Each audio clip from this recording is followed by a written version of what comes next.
Well, I am so excited to have some really important brothers on the video with me today, some leaders in our church who are doing incredible things to help our church be healthy and strong and to grow into God's calling. And so with me today, Dave Johnston is the co-chair of trustees. Many of you know him. He's been around church for a long time and I believe was a former mayor of our city. So many of you know him, and I appreciate Dave's ministry. And then Eric Emerson is on trustees. He's a developer in the community. Many of you know him as well. He's also the chair of the financial investments team of our church, of our own foundation. And so he plays an important role on the trustees as well. Welcome, gentlemen. Thank you for joining us today. Hello. So the reason I've asked you to come on today is that several months ago, I went to the staff parish committee, the team that's involved with compensation and so forth for pastors and employees. And I asked to move to a housing allowance. There's a number of reasons for that for me. Would love to put down roots in the community like most of our members do as a homeowner, and part of that, I'd love to have some of that boundary and space with church and work. But more than that too is really thinking financially about the future. I've been ordained 30 years. Somewhere down the road, decade from now or what, I have to think about how that plays out, and so this is an important piece for me. And so I went to staff parish and said, would you consider allowing me to go to a housing allowance? And there's several ways you can do this. You can switch with another pastor that's on a housing allowance. You can rent the parsonage, you can sell the parsonage, that's up to you. And so staff parish said yes. And at that point, they sent the issue over to the trustees because the trustees deal with property. And so Dave, tell us a little bit about what happened with the trustees and what their decision was and what you came to. First, the trustees met and discussed the question of whether to approve your vacating the parsonage, and that was approved by the trustees. Then we took another vote to sell the parsonage. We felt that it would be beneficial to the church not to own the parsonage, not to have the upkeep of a parsonage, the unanticipated expenses to do maintenance on them, and by having a housing allowance system, it would fix the annual cost for a parish pastor that we would pay, and so the Board of Trustees voted to approve the sale of the parsonage. That, of course, had to be approved by the Leadership Council. And then, according to the Book of Church Discipline, it has to be approved by the congregation. But we also took another step, and we adopted the following month a policy statement that the church would no longer own parsonages, and that the second parsonage that we own would be Pastor Rachel would be allowed to continue living there as long as she wanted to. But when she vacated the parsonage, either by moving on to another church or deciding to buy a house or rent some property, it would be sold. And that was approved by the Board of Trustees and by the Leadership Council. So it's not moving pastors away, it's moving from owning a parsonage to providing a housing allowance. And you mentioned expenses. I'm assuming those expenses are not insubstantial. We have, for example, we did a major redo of the kitchen and the master bathroom at the Kings Road parsonage a year ago, and we spent close to $75,000 doing that. Fortunately, we had money available to do it, but we did it. But we don't know when a building will need a new roof, various things like that.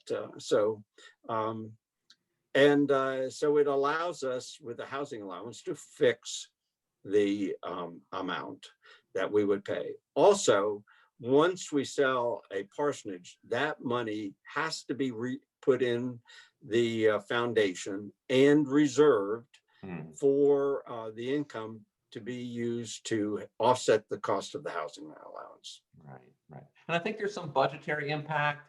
I know anybody that owns a house or even rents a house knows that you got to pay the bills, and that adds up. And I think currently, right now, the budgetary line in our church budget for the Cardinal Court Parsonage is close to $17,000 for utilities and insurance and so forth. And Right. so that, I'm assuming, would mitigate or go away based upon the allowance paid by the interest of the sale. Am I understanding that correct? That's exactly right. We would no longer have to have that parsonage on our insurance policy. We would not pay for your utilities in that building and any day-to-day the landscape maintenance, et cetera, like that, which we provide. And we will have the proceeds from the home invested to give us a return to help fund the pastoral allowance. Right. Correct. And so, Eric, this is part of your role as leading our team that's working on the investments, and we've been averaging, I think, somewhere around 5% over the last 5 or 6 years with our foundation. But tell us a little bit about why you think this is a good idea. You're a developer. You're in the community as a leader. Why do you support this policy of not owning parsonages? Well, I think that there's a couple of reasons. One is, as Dave pointed out, the ongoing maintenance and the unknown of some of the cost. But I think the greater fact is just the personal choice of the pastors, and whomever may succeed you. Unfortunately, that may or may not happen. It'll happen someday, for sure. Yeah. But I guarantee it will happen someday. Anyhow, to just give people flexibility, and the opportunity to invest in real estate is a way for people to accumulate wealth, and unfortunately, that doesn't always happen with a pastoral situation.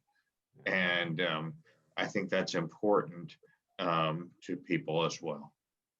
Thank you, Eric. Dave, so how do we, let's say some pastor comes in and whenever that happens and they're not sure about, parsonage, not parsonage, how will we help kind of mitigate the risk of changing philosophies down the road? As Eric mentioned, you mentioned the money's put aside.